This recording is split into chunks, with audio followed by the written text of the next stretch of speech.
Salut à tous, vous vous demandiez peut-être pourquoi je me suis empressé à faire une vidéo sur cet appareil photo qui date un petit peu, même un petit peu beaucoup.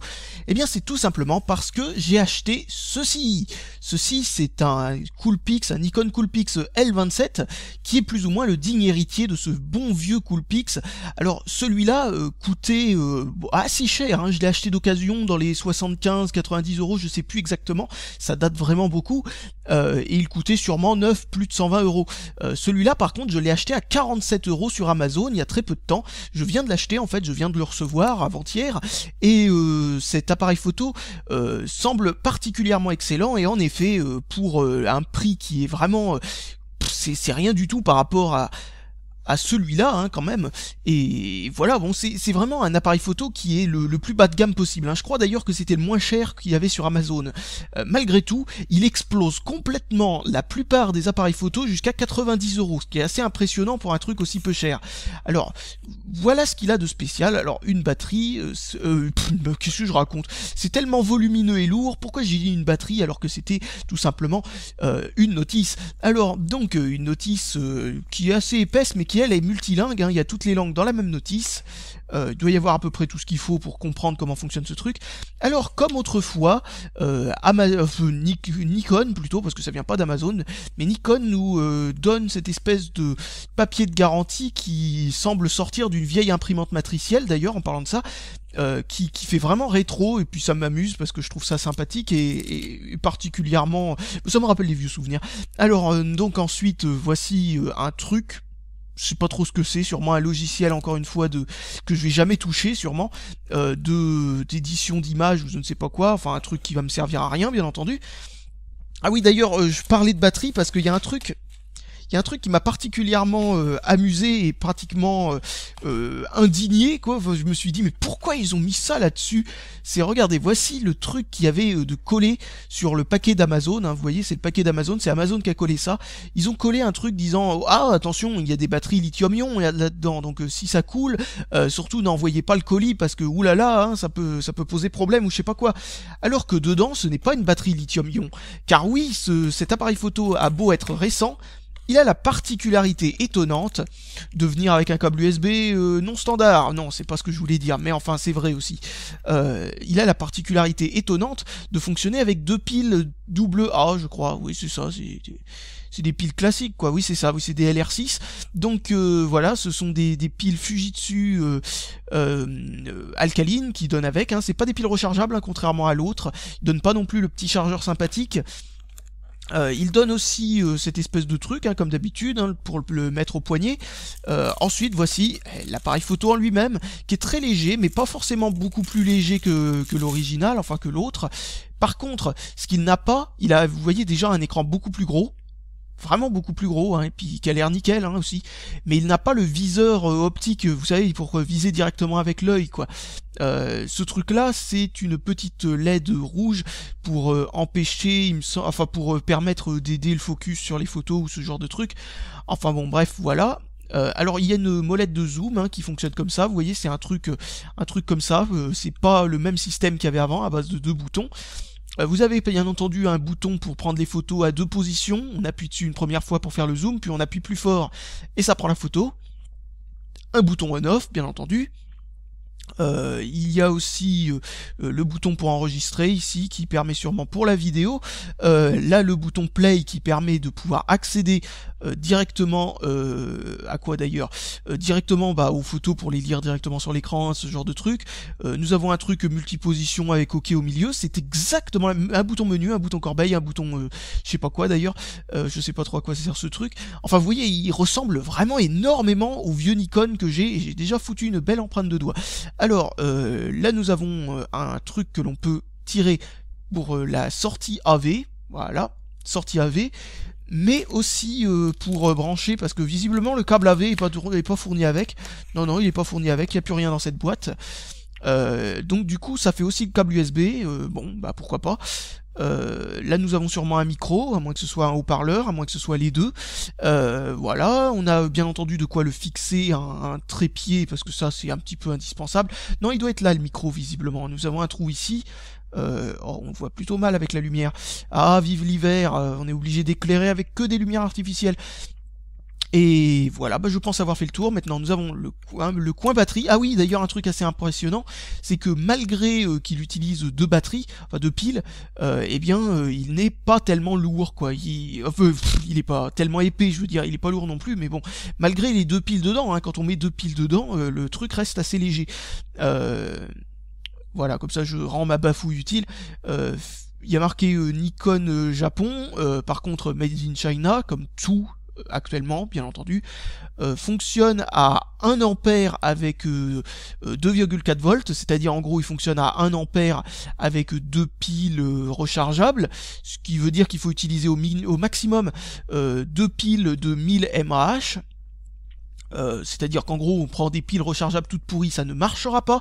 Certaines personnes sur Amazon en ont conclu que ce machin ne fonctionnait pas avec les piles rechargeables, ce qui est totalement faux. Ça fonctionne avec n'importe quelle pile rechargeable du moment qu'on achète des piles rechargeables convenables.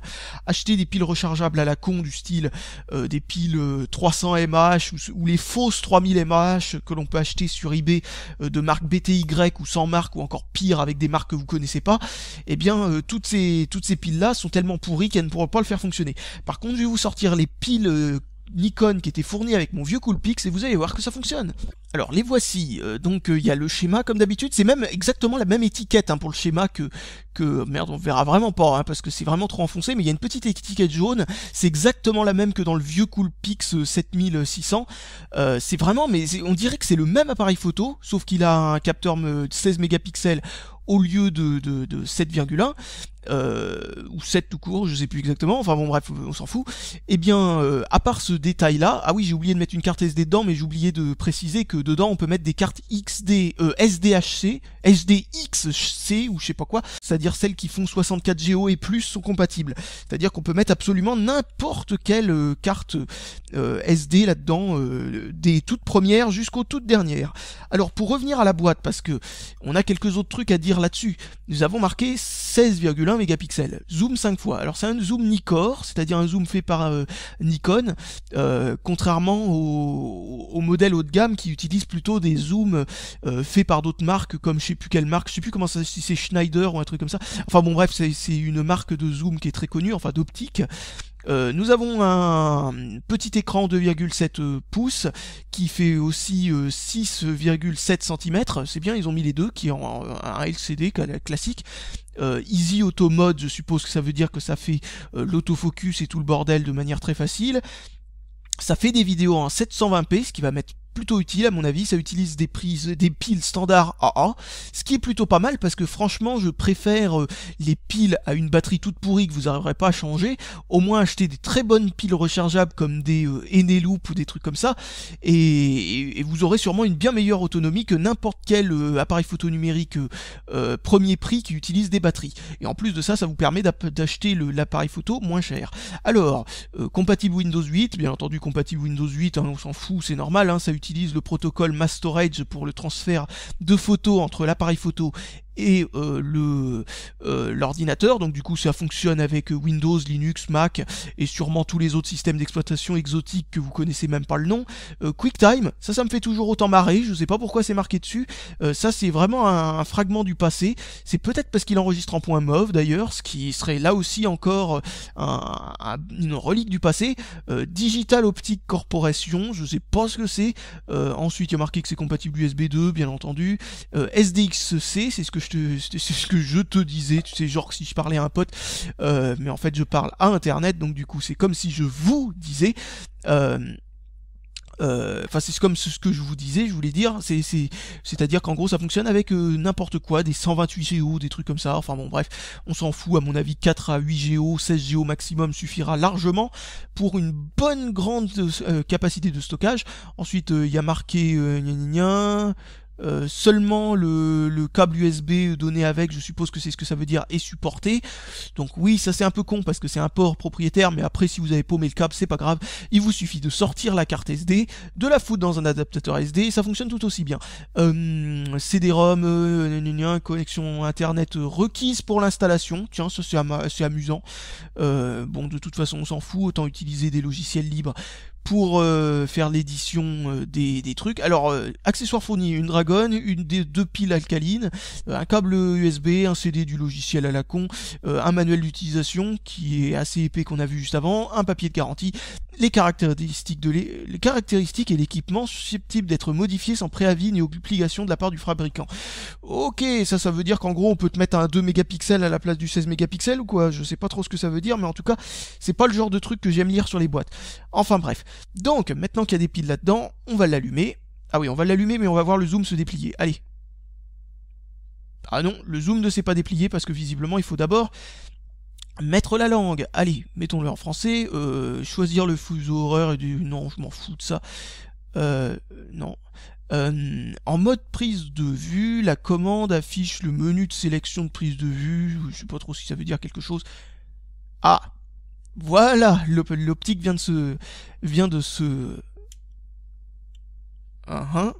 Ok, il se passe rien quand j'utilise le zoom. Youpi, mode auto simplifié. Bon ben voilà, je viens de choisir mode auto simplifié. Peut-être que... Ah voilà, c'est bon.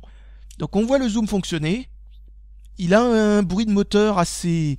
Enfin, beaucoup plus silencieux que l'ancien, hein, mais en tout cas, qui est audible. Alors, le zoom ouais, est plutôt bon. Alors, voyons si le focus aussi est plutôt bon. J'appuie sur le truc pour faire le focus. Oups, je viens de prendre une photo. Oups, oh, trop bien. Alors, voyons voir ce que donne l'autofocus. Allez, focus. Alors, est-ce qu'on peut faire un focus de plus près qu'avec l'autre ? Je suis en train d'essayer de voir jusqu'où il faut que je recule. Ouais, bon bah je vais dézoomer maintenant. Hop. Peut-être que celui-là, il focus mieux de près quand on n'est pas zoomé. Ah oui, celui-là, il a l'air de focuser beaucoup mieux de près quand il n'est pas zoomé que l'autre.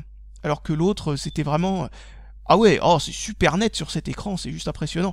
Je vais prendre une petite photo de ça pour que vous puissiez vous en rendre compte. Tiens, ça a mis le flash, alors du coup on n'y voit rien. Je vais enlever ce flash. Est-ce qu'il est en mode flash automatique ? Ouais, il est en mode flash automatique. Ah, mais il n'y a pas la fonction flash obligatoire. Tiens, c'est bizarre. C'est peut-être parce qu'on est en mode auto simplifié d'ailleurs. On va mettre en mode auto tout court. En mode auto tout court, voilà, on a tout ce qu'il faut. Ah oui, donc c'est bien ça. On a toujours le minuteur, bien entendu. On a toujours la correction de l'exposition, bien entendu. On a toujours le mode macro. Tiens, on va voir s'il sert à quelque chose, le mode macro, maintenant. Parce que sur l'autre, franchement... Ah ouais, oh oui. Ah, le mode macro, là, il est efficace. Hein. Ah, je peux rapprocher de très très près. Et là, on voit la différence entre mode macro activé et mode macro désactivé. Allez, hop, je le désactive. Non, j'ai dit je le désactive. Voilà. Alors, maintenant, on va dans Menu, Balance des blancs, et on a toujours cette fameuse option pré-réglage manuel. Voilà, ouais, on l'a toujours, donc en mettant une feuille de papier blanc, non, j'ai rien de blanc sous la main, donc on va annuler. En mettant une feuille de papier blanc, comme ça, on peut s'amuser à faire comment dire, à faire la balance des blancs automatiquement sans avoir à s'emmerder avec à faire les réglages manuellement ou ce genre de truc. Donc je remets en automatique, taille des images 16 mégapixels. Alors comme d'habitude, il y a toujours le 16 mégapixels étoile, ce qui veut dire en gros que la prise de vue va être plus longue à faire, mais la photo devrait être de meilleure qualité. Ensuite, nous avons visiblement un mode panoramique, là, si je dis pas de conneries. Voilà, bon, mais un mode panoramique visiblement qui a une moins bonne résolution, donc autant couper le haut et le bas du truc. Alors le mode scène, ça sert à quoi? Ah, en fait, ça sert tout simplement à faire venir ce fameux menu qui permet de choisir entre les différents modes auto et les différents modes bidule chouette. Alors maintenant, on va mettre en mode caméra pour voir ce que ça donne. Ça enregistre déjà? Ah oui, carrément. Bon, malheureusement, ça peut pas enregistrer beaucoup sans carte mémoire, étant donné que ça peut enregistrer que 15 secondes, à ce que je viens de voir. Et qualité VGA. Attends, on va mettre... Ah oui, c'est là que ça se paramètre. Donc là, il n'y a pas besoin de rentrer dans le mode vidéo pour paramétrer autre chose. Donc oui, il y a le 720p, il y a le VGA et le QVGA. Bon, jusque-là, ça va, c'est tout à fait classique. Et le fait d'avoir sur un appareil photo aussi peu cher le mode 720p, c'est quand même assez incroyable. Formater la mémoire, sortie vidéo PAL ou NTSC. Il faut sûrement acheter le câble séparément, vu qu'il n'est pas donné avec. Mais bon, en même temps, il y a tellement de trucs dans lesquels on peut brancher une carte SD pour avoir par exemple, il y a même dans les télés, ma télé par exemple, je mets la carte SD directement dans la télé et là je peux avoir ce qu'il me faut. Donc va regarder. Ah mais c'est exactement le même téléphone, même appareil photo, je veux dire, c'est incroyable. Regardez, alcaline, lithium ou Coolpix NIMH. Voilà, je viens de mettre en mode NIMH pour que le truc soit, optimisé pour les piles rechargeables. Donc c'est parfait. Ah, il est vraiment, vraiment impressionnant de similitude avec mon vieux machin. Hein. C'est pour ça que je voulais vous faire une vidéo du vieux machin avant, c'est pour que vous vous rendiez compte à quel point, comme moi, cet appareil photo est similaire, sauf qu'il a une meilleure résolution, il a une optique qui a l'air bien meilleure. Par contre, le zoom optique, à ce que je vois, est quand même, c'est pas ce qui se fait de mieux dans le style zoom optique. En même temps, si vous voulez ce qui se fait de mieux en style zoom optique, il va vous falloir acheter vraiment un truc très très cher. Comment il s'appelle? C'est le Panasonic, je sais plus quoi là, qui coûte 150 €, je sais pas quoi, qui a un zoom x10 ou plus encore pour un appareil photo compact de ce style-là. C'est juste impressionnant d'avoir un zoom optique aussi bien. Tiens, d'ailleurs, vous voyez le merdier qu'il y a devant ma télé. C'est bien, l'écran a un angle de vue absolument énorme. Ah tiens, il vient de se mettre en veille, comme l'ancien, il se met en veille assez rapidement. On peut paramétrer le temps qu'il met à se mettre en veille, bien entendu. Je vais supprimer ces trucs là. Alors comme d'habitude, effacer la sélection. Voilà, donc on peut en sélectionner plusieurs. On va sélectionner celui-là. Merde, bon bref. Effacer image actuelle, ça va plus vite parce que je comprends pas très bien comment ça marche. Donc voilà, et supprimer celui-là, voilà. En tout cas, c'est vraiment très simple d'utilisation. Hein. C'est pour un truc qui est totalement à base de menu, c'est-à-dire sans aucune interface tactile ou ce genre de truc. C'est vraiment, à mon avis, particulièrement lisible et tout ça. C'est vraiment un bon petit appareil photo. Il met très peu de temps, comme vous l'avez vu, à s'éteindre et à s'allumer. Donc du coup, c'est très bien pour prendre une photo en vitesse ou ce genre de truc. Car contrairement à l'ancien que j'avais, là, le vieux Coolpix 7600, eh bien, il n'a pas une animation au démarrage et un petit temps d'attente avant que le truc soit prêt. Ça, c'est un petit truc qui va pas. Ah oui, vous avez vu qu'il avait un flash qui a l'air de bien fonctionner d'ailleurs. Donc je vais chercher une carte SD et je reviens tout de suite. Alors voici une micro SD SanDisk 8 Go de norme SDHC, c'est-à-dire la norme qui va jusqu'à 32 Go. Je la mets dans un adaptateur et nous allons voir ce que ça donne. Alors, pouc, on va sortir ce truc. Alors il faut mettre une petite pression et tirer sur le côté. Ça fonctionne parfaitement bien. D'ailleurs, il n'y a pas cette espèce de taquet à 2 balles là qu'il y avait sur l'ancien, qui était assez confus. Donc du coup, je sais que pas mal de gens ont pété cette espèce de taquet d'ailleurs, y compris moi d'ailleurs. Enfin, c'est pas moi qui l'ai pété en fait, c'est quelqu'un à qui j'ai prêté l'appareil photo, mais bon, c'est pareil. Donc je veux dire, ça peut arriver à tout le monde que ça pète, et dans celui-là, c'est un système de tirette tout à fait classique. Donc franchement, il y a moins de raisons que ça se casse. Allez hop, on allume, vous voyez, ça s'allume vraiment très très vite. Mais vraiment très vite. Ensuite, là, nous sommes... je crois que ma carte SD n'est pas du tout vide d'ailleurs. Elle contient rien d'intéressant, donc je vais l'effacer. Je sais pas comment on fait pour effacer exactement, mais je pense que c'est dans le menu que je viens de trouver. Voilà, formatage de la carte ici, hop. Voilà, c'est bien la carte, hein, oui c'est bien ça. Allez hop, c'est parti pour formater la carte, c'est fait visiblement, et d'ailleurs, non, visiblement, où est l'option formater la mémoire interne quand on a mis une carte SD? Visiblement, la mémoire interne est totalement remplacée par la carte SD une fois que l'on a mis une carte SD dedans. De toute façon, comme vous avez vu, la mémoire interne peut permettre de stocker que 16 photos, donc elle sert vraiment à rien. On va aller dans vidéo, non d'abord on va paramétrer la meilleure qualité possible vidéo, voilà, c'est déjà le cas, 720p, mode focus ponctuel ou focus permanent. Alors je vais mettre en focus permanent pour voir s'il y a un bruit de moteur de focus comme avec l'autre. Voilà, ensuite ça c'est bon, il n'y a rien d'autre à faire. Pour information, pas l'NTSC, c'est juste pour la sortie vidéo que l'on branche sur la prise USB qui se trouve là. Ça n'affectera pas le nombre d'images par seconde de la vidéo normale, parce que je pense que c'est du 720p 25 ou 30 images par seconde. En tout cas, c'est quoi qu'il arrive, peu importe ce que l'on met dedans. Alors, ensuite, on enlève ça, et vous voyez qu'on peut faire 2015 photos. et que 18 minutes de vidéo. Alors visiblement 18 minutes de vidéo sur 8 Go de carte SD, ce qui veut dire que waouh, purée, ça doit être un sacré bitrate, hein. On va voir combien ça fait en mettant le mode SD. En mode SD, ça fait 30 minutes. Purée, mais waouh, hein. Carrément, quoi. Carrément. Ah ouais, non, mais c'est de la super qualité, ce que ça doit faire. Enfin, quand je dis super qualité, je veux dire au niveau du bitrate, hein, pas forcément au niveau de la qualité en elle-même, mais bon, enfin bref. Allez, voyons ce que ça donne en enregistrant. Voilà. C'est parti, donc ouais, en effet, 18 minutes pour une carte SD de 8 Go, donc ça veut dire environ 1 heure pour une carte, attends, 8,32, ouais non, c'est 1h20 pour une carte SD de 32 Go, donc avec 32 Go ça va. Alors maintenant je comprends mieux pourquoi elle est compatible SDXC, hein. Alors, vous voyez, nous sommes en vidéo, et là je suis en train de filmer de très près, un objet, c'est d'aussi près que j'ai l'habitude d'utiliser les trucs quand... Alors comme d'habitude, seulement zoom numérique quand on zoome en mode vidéo, c'est-à-dire qu'en gros, le zoom optique, il faut l'activer avant de zoomer. Alors là, je suis en train de filmer d'aussi près que ce que j'ai l'habitude de filmer avec ma caméra habituelle que j'utilise pour filmer des trucs, et vous voyez sûrement un truc incroyable, c'est qu'elle fait des meilleures vidéos que ma caméra habituelle, hein. Comme vous voyez là, les couleurs ont l'air de mieux respecter, franchement la luminosité est meilleure, le grain de la vidéo a l'air meilleur. Enfin bref, c'est un appareil photo qui coûte moins cher qu'une caméra, mais qui fait mieux caméra que la caméra que j'ai. Pour information, la caméra que j'ai coûte 80 €.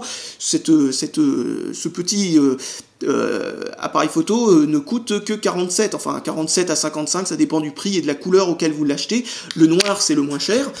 Qu'est-ce que je peux prendre comme truc que je peux vous montrer de près? Alors voilà, alors ça c'est la sacoche de l'ancien appareil photo, avec l'ancien appareil photo dedans.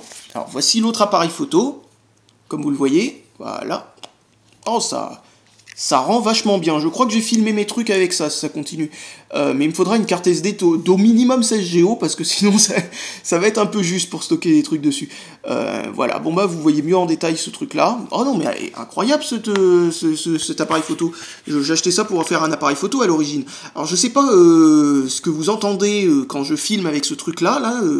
Je sais pas si vous entendez bien, mais en tout cas, j'entends pas de bruit de moteur de focus pour l'instant. Je vais quand même écouter d'un peu plus près, on va voir ce que ça donne. Et voilà, j'ai fini d'enregistrer. Il y a en effet un moteur de focus qui fait un petit bruit, comme vous avez sûrement pu l'entendre.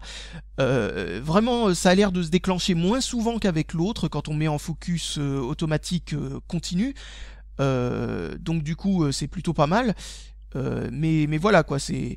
Alors je pense que le mode macro fonctionne que ce soit en mode vidéo ou en mode non vidéo d'ailleurs, enfin en mode photo, donc du coup c'est plutôt pas mal. L'angle de vue est plutôt bon, même en mode non macro d'ailleurs, on peut se mettre de très près sans que ça devienne forcément flou. Le mode macro est vraiment pour être un peu plus près, pour avoir encore un petit peu plus de marge de manœuvre. Franchement, ce truc-là m'a l'air d'être particulièrement génial, hein. Franchement, j'ai rien à dire de plus là-dessus, hein. C'est vraiment... C'est vraiment très très bon, hein. Vraiment très très bon. Le seul défaut par rapport à une vraie caméra que je lui vois, c'est qu'on est obligé de regarder derrière la caméra si on veut savoir si on est hors champ ou dans le champ ou ce genre de truc. Enfin, c'est vraiment la seule différence que je vois. Et j'ai l'impression qu'elle a une plutôt bonne autonomie d'ailleurs. Je suis en train de nettoyer l'écran là parce que j'avais mis des traces dessus. Visiblement, l'écran d'ailleurs n'est pas protégé par une vitre. Quand vous appuyez dessus, on voit des déformations dessus. Ça m'a l'air d'être, franchement, au niveau technique, c'est-à-dire au niveau des photos que ça fait, de la vidéo que ça fait, de tout ce que c'est vraiment largement au-dessus du prix que ça vaut. Par contre, au niveau de la qualité, c'est au niveau de son prix, quoi. C'est-à-dire qu'en gros, c'est solide, mais bon, on voit bien qu'il y a quelques trucs que des produits plus haut de gamme auraient, comme par exemple une protection sur l'écran, une vitre solide, quoi, pas un truc mou. Ensuite, le plastique serait peut-être d'un petit peu meilleure qualité. Et sinon, un autre truc, vous voyez que le système pour protéger la lentille est plutôt pas mal, hein, exactement comme on pourrait avoir sur un bon truc. Bon, bien entendu, il s'ouvre si on tire dessus avec les doigts, comme ça, si on frotte, quoi. Mais voilà, bah ça c'est un peu comme comme tout et n'importe quoi. En tout cas, franchement, j'ai tendance à penser là que ce téléphone, cet appareil photo, je sais pas pourquoi j'ai envie de dire téléphone, ça c'est un truc, depuis que les téléphones contiennent un appareil photo, tout le monde se gourre, y compris moi, hein, comme quoi personne n'est parfait. En fait, personne n'y arrive, donc du coup, ça excuse un peu le problème. Donc voilà, allez, bah salut à tous et à la prochaine, et franchement, je vous le recommande vraiment chaudement si vous avez envie de vous acheter pour pas cher un très bon appareil photo numérique, le Nikon Coolpix L27, qui vraiment vaut largement plus que son prix. J'ai même envie de dire qu'on s'attendrait à avoir un produit d'une telle qualité pour au moins le double, ce qui est franchement épatant, quoi. Ah, au fait, j'ai oublié de vous parler de l'autonomie, mais d'abord, voyons ce que ça donne filmé d'assez loin. Alors vous voyez, voilà ce que ça donne, et là il n'y a absolument aucune lumière, c'est pour ça que je suis plus ou moins en noir et blanc. Je vais allumer un truc et vous allez voir. Et voilà ce que ça donne avec ma lumière habituelle. Alors comme vous voyez, ça marche plutôt pas mal, ça marche même très bien, et là c'est le son du micro, hein. J'ai mis en mode focus ponctuel pour pas que ça refasse des focus en permanence, et que vous entendiez le petit bruit du moteur de focus. Et franchement, le mettre en focus ponctuel, si ce que vous filmez est toujours plus ou moins à la même et plus ou moins aussi loin à chaque instant, eh bien ça fonctionne sans aucun problème. Alors, donc au niveau de l'autonomie, vous savez les piles là qui étaient données avec le Coolpix, le vieux, eh bien elles faisaient à peu près entre 2 à 3 heures d'autonomie, vraiment quand les piles sont en forme, quoi, hein, quand elles avaient ce qu'il fallait, quoi, hein, qu'elles étaient bien chargées comme il faut, elles arrivaient à faire entre 2 ou 3 heures d'autonomie en mode vidéo. Bien entendu, ça remplissait plusieurs fois la carte SD, mais enfin voilà, quoi, ça permettait d'atteindre ce genre d'autonomie.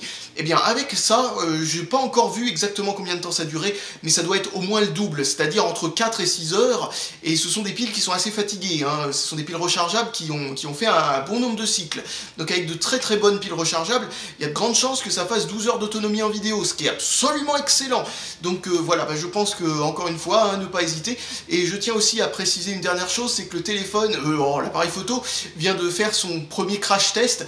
Je l'avais j'étais en train d'essayer de le mettre sur le pied du truc, et je l'ai fait se casser la gueule sans faire exprès, et il était allumé pendant ce temps-là avec le zoom déplié, ça a tapé dans le zoom, visiblement aucun problème, donc il est plus ou moins solide, hein, pour un truc, oh là là, je sais pas comment j'ai fait pour être si maladroit, mais enfin bref, en tout cas il a l'air solide, hein, pour un truc aussi peu cher, donc parce que je sais qu'il y a certains appareils photo qui n'ont pas survécu à ça, hein. Et qu'est-ce que je voulais dire? Ah oui, un truc absolument excellent, je pourrais pas vous le montrer malheureusement, parce que là il est sur le pied de la caméra, et c'est quand il est sur le pied de la caméra, alors il faudrait que je filme avec une autre caméra, j'ai pas envie de me faire chier à faire ça, mais en tout cas, croyez-moi, vous voyez là le trou là pour visser le pied de caméra, il est complètement décentré, mais alors complètement décentré. Et donc je me suis dit, mais à quoi ça sert ça? Et ben maintenant je sais pourquoi, c'est parce que ça laisse l'accès à la prise pour relier en USB, ainsi qu'à la trappe pour changer les piles, et pour changer la carte SD ou sortir la carte SD, sans avoir besoin de dévisser l'appareil photo du pied. Et ça c'est la première fois que je vois un machin qui a pensé à ça, parce que mon ancienne caméra, elle avait ce problème-là, ma caméra encore plus ancienne, elle avait ce problème-là, pas pour relier en USB, mais en tout cas pour brancher certains trucs, comme la prise micro HDMI, il fallait le dévisser, c'était très chiant, qu'est-ce que je disais? Oui, mon ancien appareil photo, c'est pareil, il avait ce même problème, à chaque fois que les piles étaient vides, il fallait dévisser derrière, c'était super chiant, là, il n'y a absolument aucun problème, donc voilà encore un bon point pour ce truc-là, et voilà, bon bah, à part le fait qu'il prend énormément de place sur la carte SD pour stocker les vidéos en 720p, je ne vois absolument aucun problème avec ce truc-là, et ça fonctionne d'ailleurs même avec des SanDisk classe 4, l'enregistrement vidéo, ce qui est plutôt pas mal, parce que les classe 4, c'est pratiquement les plus lentes. Donc du coup, bah, il n'y a absolument aucun problème, hein, vous pouvez filmer ce que vous voulez avec ça. Allez, salut à tous et à la prochaine!